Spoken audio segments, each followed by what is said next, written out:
비상교과서 26페이지 1-3단원 행복한 삶을 실현하기 위한 조건입니다.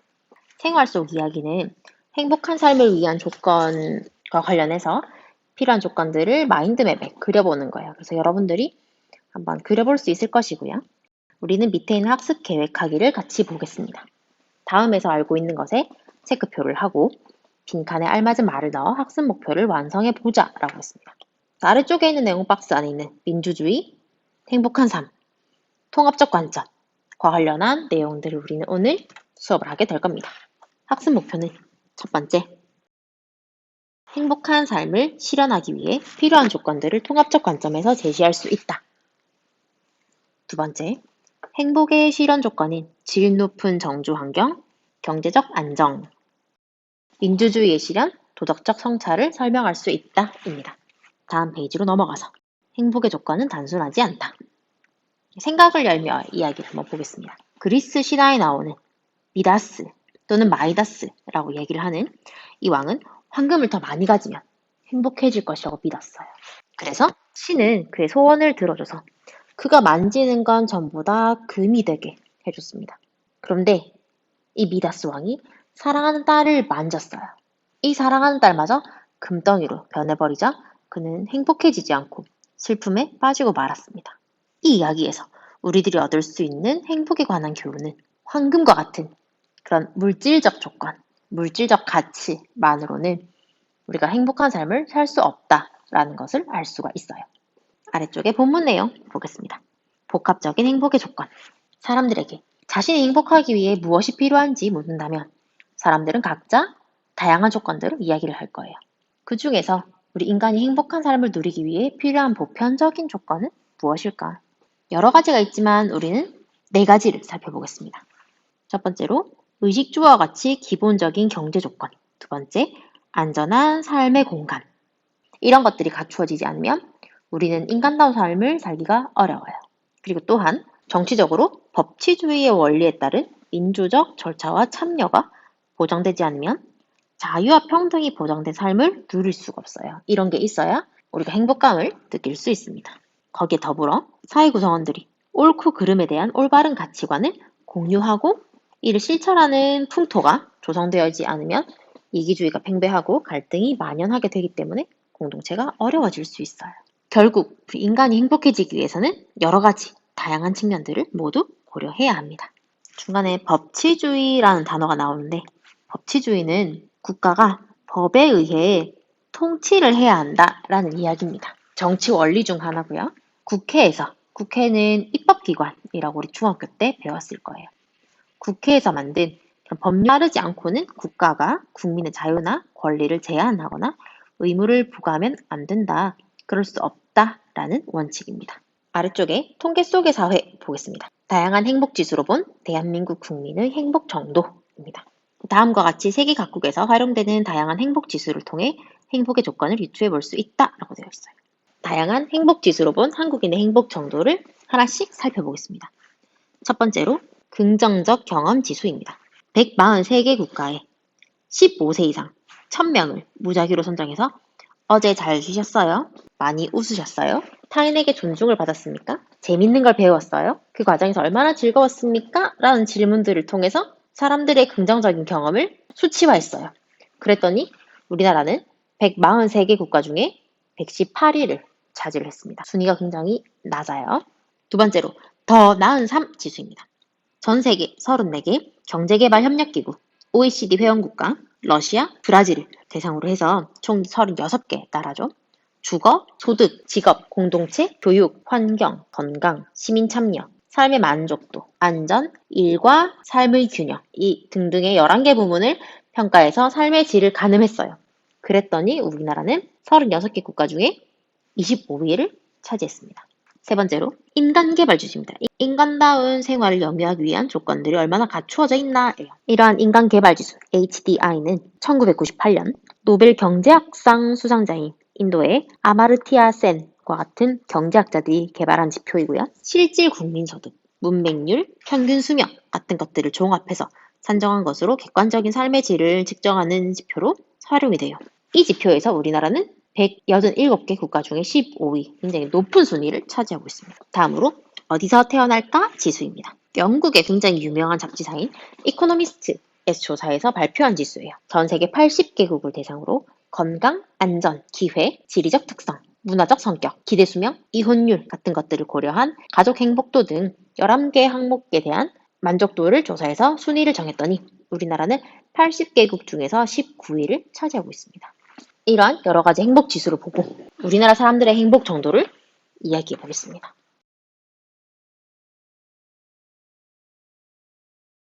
선생님은 이렇게 한번 정리를 해봤습니다. 우리나라의 경제력은 굉장히 높은 수준이지만 국민들의 행복 지수는 그다지 높지가 않습니다. 경제적 안정을 행복의 조건 중 최우선으로 생각하고 주관적 만족감에 대해서는 소홀하게 생각하는 경우가 많기 때문이다. 이렇게 정리를 한번 해봤어요. 다음으로 28페이지 행복을 위해 필요한 다양한 조건입니다. 생각을 열며를 같이 보겠습니다. 생각을 열며에는 조선 후기의 실학자인 이중환이라는 사람이 쓴 택리지 책이 나와 있어요. 이 택리지를 통해 이중환은 사람들이 살기 좋은 가거지, 거주하기에 좋은 땅에 대해서 설명을 했어요. 4가지를 이야기를 하고 있습니다.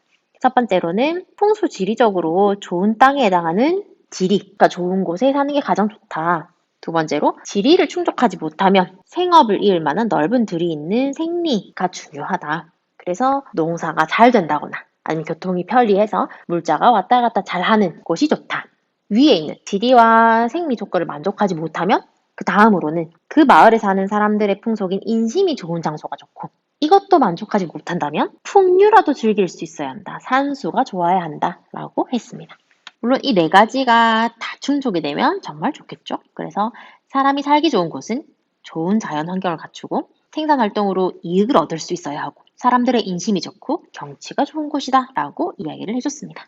조선시대에 살기 좋은 환경은 지리, 생리, 인심, 산수와 같은 조건들이 있다면 지금 현대 사회에서 사람들이 행복을 느끼기 위해서 필수적으로 있어야 하는 조건들이 4가지를 우리 교과서에서 꼽아놨어요. 이 4가지에 대해서 하나씩 살펴보도록 하겠습니다. 첫 번째로는 질 높은 정주 환경의 조성입니다. 인간이 생명을 유지하고 행복한 삶을 누리기 위해서는 일정한 공간에 자리 잡고 살아갈 수 있는 주거지와 다양한 주변 환경이 필요합니다. 이거를 우리가 정주 환경이라고 해요. 산업화 이전에는 인간이 자연 환경에 적응하면서 살아왔지만 산업화가 되고 도시화가 진행되면서 본격적으로 자연을 이용하고 개발해서 삶의 질을 높이는 정주 환경을 만들기 위해서 인간은 노력해왔습니다. 오늘날에 많은 국가에서 국민들의 쾌적하고 살기 좋은 주거 환경을 위해서 주택개발 정책을 실시하고 있어요. 이러한 주택개발 정책의 초기에는 국가가 주택, 도로를 만들고 오래된 건물과 시설의 개선에 중점을 두었습니다. 그 이후에 경제가 발전을 하면서 국민들이 삶의 질에 대한 요구를 계속 하게 돼요. 이러한 요구가 높아지면서 교통의 편의성을 더욱 강화하게 되었고 문화, 예술, 체육 활동을 보다 편하게 누릴 수 있는 공간의 조성에 초점을 두게 되었습니다. 그리고 최근에는 지역 문화를 보존하고 자연과 인간이 공존하는 지속 가능한 생태 환경을 만들어서 국민의 행복을 증대하기 위해서 노력을 하고 있어요. 대부분의 국가들이 이런 3단계의 주택개발 정책들을 실시를 하고 있습니다. 우리나라도 1960년대 이후에 정부 주도로 경제개발 5개년 계획이라는 걸 추진하면서 급속한 산업화가 이루어지고 이때부터 도로를 만들고 항만을 만들고 아파트를 짓기 시작했습니다. 왼쪽에 보면 오늘날의 정주 환경이라는 게 나와 있어요. 오늘날의 정주 환경은 일반적으로 주거지 주변의 자연 환경을 포함해서 교통, 통신시설, 교육시설, 공공시설, 상업시설, 문화시설과 같은 그런 인문 환경을 모두 포함을 합니다. 정주 환경이라고 하는 건 인간이 이렇게 있으면 인간들이 집을 짓고 살잖아요. 이런 주거지를 당연히 포함하고 주거지 주변에 있는 자연 환경들, 인문 환경들을 전부 다 포함을 합니다. 그래서 여러분들 부모님들도 이사를 할 때 또는 여러분들이 나중에 커서 독립을 할 때 이사를 할 때 어느 지역으로 이사를 갈까 고민을 할 때 그냥 그 아파트만 보는 것이 아니라 집만 보는 것이 아니라 주변의 교통 환경이 어떤가, 지하철과 가까운가, 버스 타기에 좋은가, 주차장이 넓은가, 근처에 학교가 있는가, 직장과 가까운가 이런 것들을 많이 고려하게 될 거예요. 아래쪽에 있는 교실밖 생생체험 보겠습니다. 세계에서 가장 살기 좋은 도시 오스트리아 빈을 소개합니다. 오스트리아 빈은 오스트리아라는 나라에 있는 도시입니다. 이 빈은 인구가 210만 명 정도가 돼요. 210만 명이면 우리 부산의 인구가 한 340만 정도 되거든요. 그래서 부산 인구의 반보다 조금 더 많다라고 생각을 해주면 됩니다. 여기는 문화, 예술, 교육 조건 및 도시적 기반을 두루두루 잘 갖춘 도시예요. 영국의 잡지사인 이코노미스트에서 매년 조사를 한 결과에 따르면 세계에서 가장 살기 좋은 도시 항상 1, 2 아니면 2위를 차지하는 곳입니다. 이곳은 베토벤, 모차르트, 요한 스트라우스와 같은 그런 세계적인 음악가들을 배출한 음악의 도시로 유명하고요.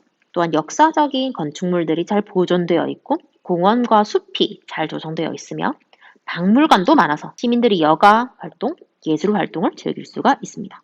그런데 과거에는 이 지역이 열악한 주거 환경 때문에 이 도시에 폐결핵이 만연한 적이 있었습니다. 1차 세계대전 이후에 오스트리아 정부는 이런 질병 문제를 해결하기 위해서 법적으로 임대료를 낮추고 공공임대주택을 건설하고 주거법을 소유 중심에서 임대 위주로 전환을 해서 임차인의 권리를 엄격하게 보호했어요.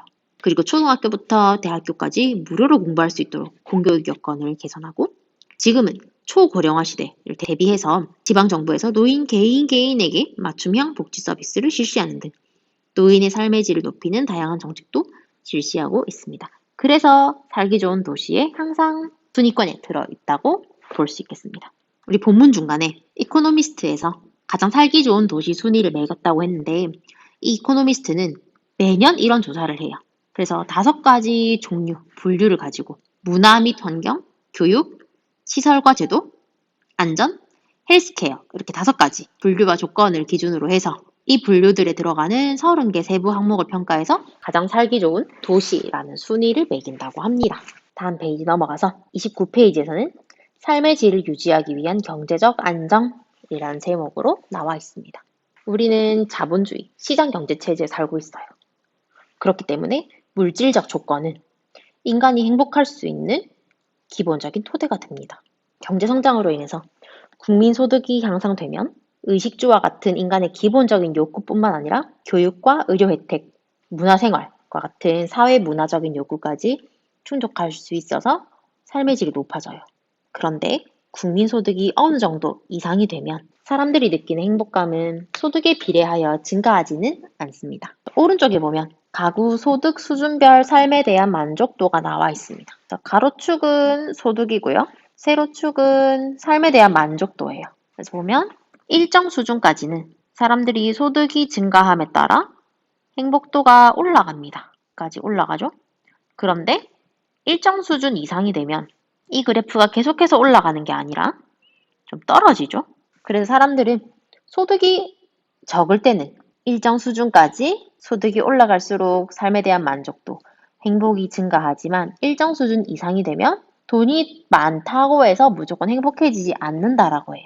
그래서 이런 거를 아마 다른 책에서는 이스털린의 역설이라는 단어로 설명하는 것도 있을 거예요.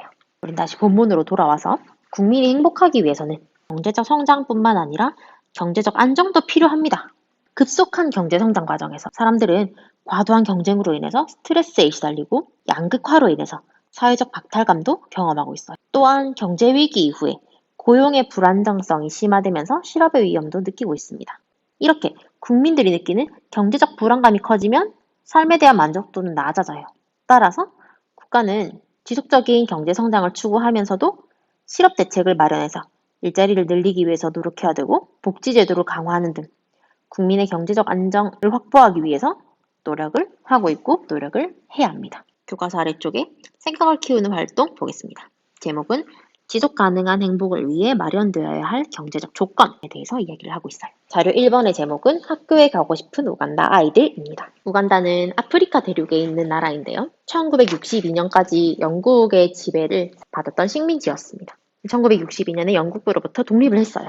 그런데 독립 이후에 그 지역에 사는 사람들끼리 권력 투쟁을 하게 되어서 아직까지도 정치적으로 불안정한 그런 지역이고 계속 내전이 발생하고 있습니다. 본문 내용 보겠습니다. 잔혹한 내전을 겪고 있는 우간다 난민촌에는 아이들이 유난히 많다. 특히 전쟁과 굶주림으로 부모를 잃고 고아가 된 아이들이 눈에 띈다.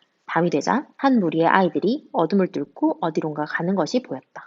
어디로 가기에 아이들의 발걸음이 저렇게 힘찰까? 하고 뒤따라 가보니 허름한 창고였다. 그곳은 한때 반군의 납치로부터 아이들을 보호하기 위해 피난처로 사용하던 비밀스러운 곳이었다. 희미하게 새어나온 불빛 틈으로 보니 아이들이 촛불 앞에 옹기종기 모여 공부를 하고 있었다.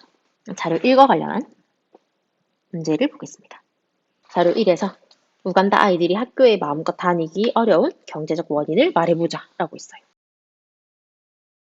이 아이들은 전쟁과 굶주림으로 고아가 되어서 기본적인 의식주도 보장받을 수 없는 경제적인 어려움을 겪고 있기 때문에 의식주도 해결이 안 되기 때문에 지금 학교를 못 가고 있는 상황입니다. 다음으로 자료 2번 보겠습니다. 우리나라에서 어느 연령대가 가장 행복한가? 그래프는 한국인의 연령별 행복도입니다. 가로축은 나이이고요. 세로축은 행복도 지수입니다. 이거를 세 파트로 나누어서 보면 29세 정도까지는 굉장히 행복도가 낮고 나이가 들어가면서 조금씩 행복도 지수가 올라가고 있어요. 이런 29세 이하의 청년층은 여러분도 마찬가지겠지만 입시, 취업의 어려움을 겪고 스트레스를 많이 받고 있기 때문에 행복도가 좀 낮습니다. 그리고 55세부터 65세 이상의 노인층도 행복도가 굉장히 낮아요. 이런 중년 이하의 중년층은 은퇴 이후에 노후 준비를 걱정하고 있고 노년층들 중에서는 고독과 빈곤 문제를 겪고 있는 사람들이 많기 때문에 행복도가 낮다라고 이야기할 수 있겠습니다. 이걸 다른 나라랑 비교를 한번 해보면 연령별 행복도를 분석한 선진국의 연구 결과를 보면 일반적으로 중년층보다 청년층이나 노년층이 더 행복하다고 느끼는 U자형 모습을 띱니다.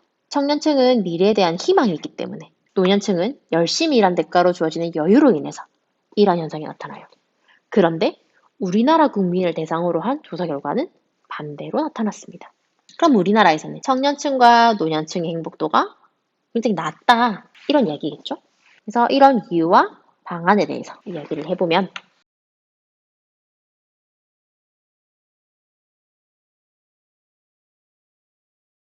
청년층은 취업난, 주거 불안정을 겪고 있고 노년층의 경우에는 안정적인 노후 대책이 마련되어 있지 않아 고독과 빈곤 문제를 겪고 있기 때문에 상대적으로 행복도가 낮다.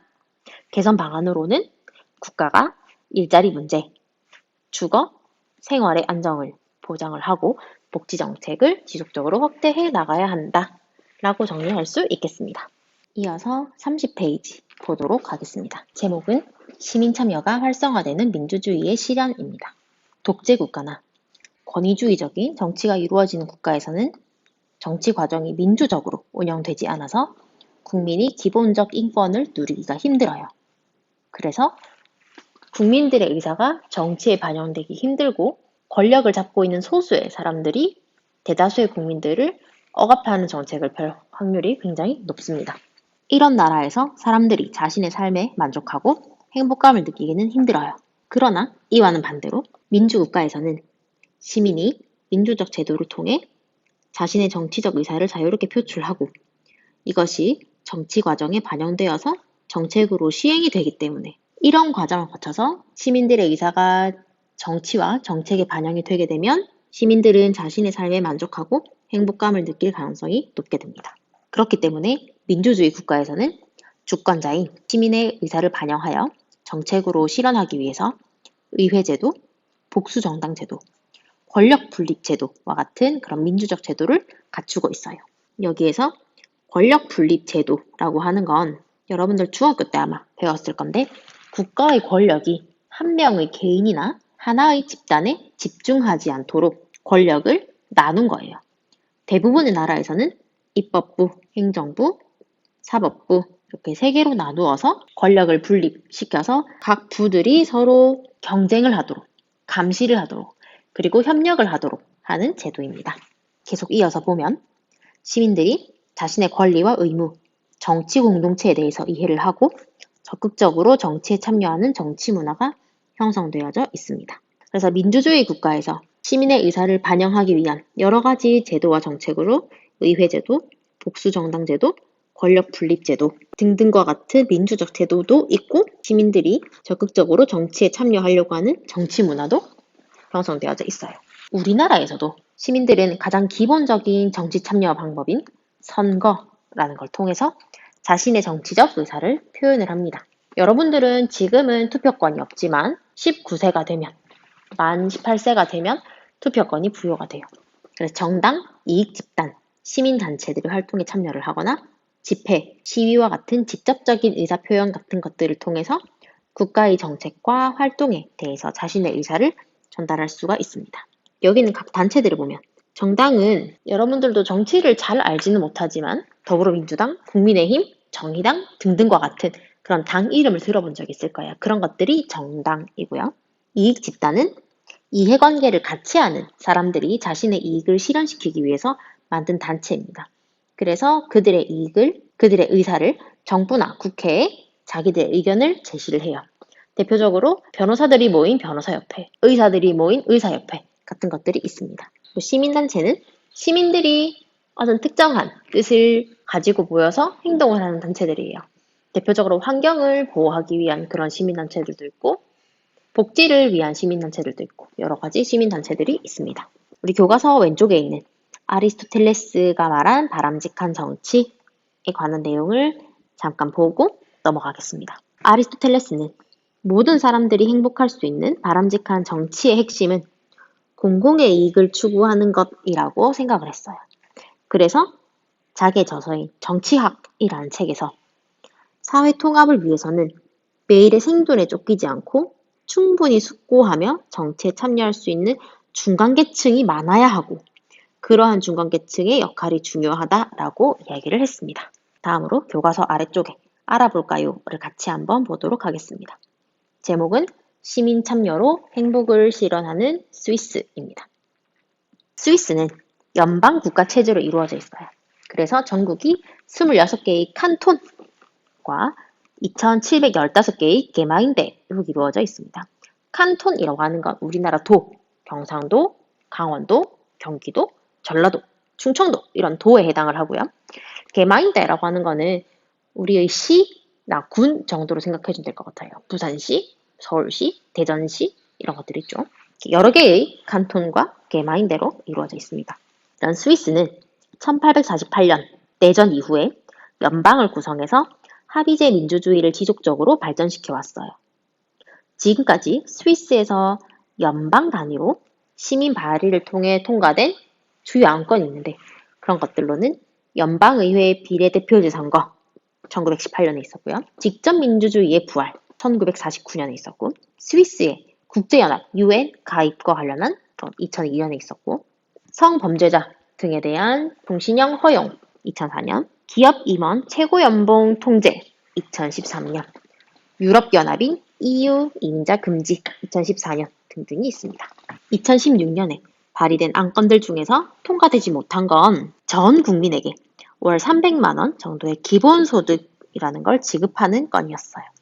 기본소득이라는 건 우리 교과서 아래쪽에도 있는데 사회복지제도의 하나로 국가가 어린아이부터 노인에 이르기까지 모든 사회 구성원들에게 일정한 소득을 조건 없이 학력이나 재산이나 이런 것들에 상관없이 전부 다 지급을 하는 것입니다. 이런 기본소득에 관해서 국민투표가 실시되었는데 투표 결과 70%가 넘는 국민이 이런 정책을 위한 재원 마련, 결국 세금이니까 이 돈을 어떻게 마련하느냐 이런 것과 부작용에 대한 우려 때문에 이에 반대해서 결국 부결 이루어지지 않았어요. 하지만 이것 때문에 전 세계의 이목이 눈과 귀가 스위스의 직접 민주주의에 집중이 되었습니다. 직접 민주주의라는 건 민주주의는 국민의 의사가 정책과 정치에 반영이 되는 거예요. 그런데 이러한 민주주의는 시민들이 직접 의견과 목소리를 내는 직접 민주주의와 국민들의 의견을 대신해서 정책을 만드는 사람을 뽑는 간접 민주주의 두 가지가 있습니다. 그런데 이러한 국민투표는 국민 한 명 한 명이 자신의 의사를 직접 표현하는 거기 때문에 직접 민주주의라고 하거든요. 이러한 직접 민주주의에 전 세계의 관심이 쏠렸어요. 이처럼 스위스에서는 정치제도부터 사람들의 생활, 미래에 관한 문제, 국제사회와 연관된 문제에 이르기까지 주민들이 직접 참여해서 자신의 의사를 정치에 반영하면서 행복을 스스로 실현하기 위해서 노력을 하고 있습니다. 그래서 왼쪽에 있는 사진을 보면 란츠게마인데라고 해서 스위스 직접 민주주의의 상징이고요. 일부의 주에서는 매년 5월 첫째 주 일요일에 시민들이 시청사와 법정의 야외에 모여서 법률과 재정적인 문제에 대해서 다 같이 토론을 하고 결정을 해요. 그래서 이러한 란츠의 마인드를 통해서 여기 보면은 주민총회 현장에 가족과 함께 참여한 시민의 모습이 나와 있잖아요. 이런 제도를 통해 스위스의 어린이와 청소년들은 부모님을 통해서 정치에 직접 참여하는 방법을 자연스럽게 배우고 있습니다. 다음으로 31페이지 넘어가도록 하겠습니다. 제목은 도덕적 실천과 성찰하는 삶입니다. 우리는 지금까지 행복을 위해서 필요한 다양한 조건 중에 세 가지를 배웠어요. 첫 번째로는 질 높은 정주 환경의 조성. 두 번째로 삶의 질을 유지하기 위한 경제적 안정. 세 번째로는 시민 참여가 활성화되는 민주주의의 실현이었습니다. 마지막 네 번째가 도덕적 실천과 성찰하는 삶이에요. 본문을 살펴보면 현대 사회는 과거보다 매우 복잡하고 사람들은 그 속에서 다양한 모습으로 살아가고 있어요. 그렇기 때문에 현대인들은 타인에 대해 알 수 있는 기회가 많지 않아서 타인에게 무관심한 그런 경향이 있습니다. 그러나 인간은 홀로 살 수 있는 존재가 아니에요. 그렇기 때문에 우리는 자신과 타인의 행복을 함께 추구하여 공동체의 행복을 실현하기 위해서 노력할 필요가 있습니다. 이렇게 모두가 행복해지기 위해서는 사회 구성원들이 바람직한 도덕적 가치에 대해 합의하고 이를 행동에 옮기는 도덕적 실천이 이루어져야 합니다. 우선 자기 혼자만의 이익이나 욕망을 충족하기 위해서 타인과 공동체에 해를 입히는 비도덕적 행동을 하고 있지 않은지 스스로 성찰하고 그런 행동을 하고 있다면 그런 행동을 자제해야 돼요. 그리고 타인의 삶에 관심을 가지려는 노력과 이웃에 대한 관용적 태도도 필요합니다. 관용적이라는 단어는 타인의 잘못을 너그럽게 받아들이고 용서하는 태도입니다. 다음으로 도덕적 실천은 거창한 게 아닙니다. 먼저 나 자신과 우리 이웃에 대해 이해를 하고 다른 사람의 입장에서 상황을 바라볼 줄 아는 역지사지의 마음가짐이 필요해요. 역지사지라는 건 처지와 입장을 서로 바꿔서 생각을 해보는 겁니다. 그래서 내가 만약 저 사람의 상황이었다면 나는 어떻게 행동했을까를 한 번쯤 생각해보면 다른 사람과의 갈등이 발생할 일이 조금 더 줄어들 수 있겠죠. 더 나아가서 사회적 약자의 고통에 공감하고 기부나 사회봉사와 같은 그런 실천들을 통해서 공동체 구성원 모두가 행복해지는 방법을 찾을 수가 있습니다. 그래서 우리 교과서 오른쪽에 보면 승강기 인사 나누기 운동 포스터가 나와 있습니다. 현대 사회에 사는 사람들은 대부분 아파트에 살고 옆집에, 윗집에, 아랫집에 누가 사는지 별로 관심도 없어요. 그런데 이렇게 엘리베이터에서 승강기에서 인사를 나누는 것만으로도 인사를 하지 않으면 엘리베이터에서 만난 낯선 사람이 되지만 인사를 한번 하고 나면 그래도 아는 사람 얼굴을 한번 트고 말을 한번 튼 사이가 되기 때문에 이웃 간의 소통 부재라던가 층간소음과 같은 그런 현대에서 많이 발생하는 갈등 같은 것들을 해결하는 방법이 될 수도 있겠습니다. 그럼 우리는 아래쪽에 생각을 키우는 활동 같이 보도록 하겠습니다. 제목은 도덕적 실천과 행복한 삶의 관계입니다. 자료 1번은 착한 사마리아인의 법이라는 제목입니다. 착한 사마리아인의 법이라는 건 성경에 나오는 착한 사마리아인이라는 비유가 있어요. 여기에서 유래된 법으로 도덕적인 의무를 법으로 규정해서 강제하는 것을 이야기를 합니다. 자료의 내용을 살펴보겠습니다. 독일의 한 은행 현금 지급기 ATM기 코너에서 노인이 갑자기 쓰러지는 사고가 발생했어요. 그 당시 노인 옆에는 4명의 남녀가 있었지만 쓰러진 노인을 보고도 신고조차 하지 않고 그냥 그 자리를 떠났어요. 그래서 뒤늦게 경찰과 구급대원이 도착해서 노인을 병원으로 옮겼지만 그분은 결국 사망하고 말았습니다.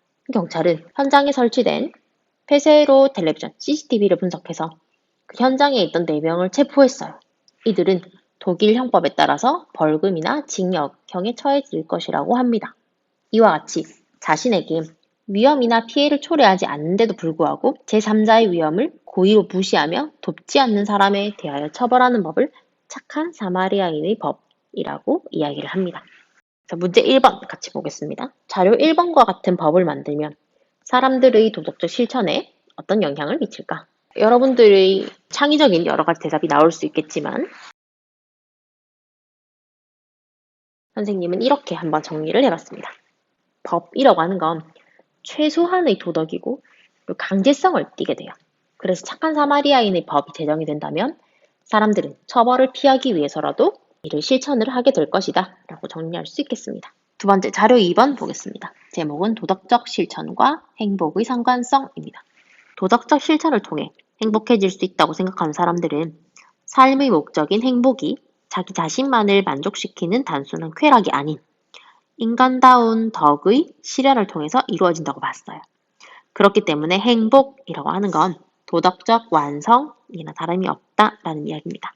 그래서 두 명의 유명한 철학자와 현학자의 이야기가 나옵니다. 루소는 에밀이라는 책에서 나는 착한 일입니다. 선을 행하는 것이 인간의 마음이 맛볼 수 있는 가장 진실한 행복임을 알고 있으며 실제로 그렇게 느낀다 라고 이야기를 했고요. 달라이라마는 티베트라는 곳의 정치적 종교적 지배자예요. 이분은 뭐라고 이야기를 했었냐면 행복은 다른 사람을 배려하고 다른 사람의 행복을 진정으로 바랄 때 생긴다. 돈, 권력, 사회적 지위로 우정과 애정을 만들 수 있지만 돈과 권력이 사라지면 이 또한 사라진다. 상대방에 대한 순수한 배려, 행복을 위한 마음이 진정한 행복을 가져다 준다. 라고 이야기를 했습니다. 그래서 우리는 문제 2번 볼게요. 여러분들도 한 번쯤은 들어봤을 거예요. 착하면 손해본다. 라는 얘기를 들어본 적이 있을 겁니다. 그런 말을 실제로 사람들도 굉장히 많이 써요. 그런 말을 우리 자료 2에 나온 내용을 바탕으로 반박하는 글을 한번 선생님이 대표로 한번 적어보겠습니다.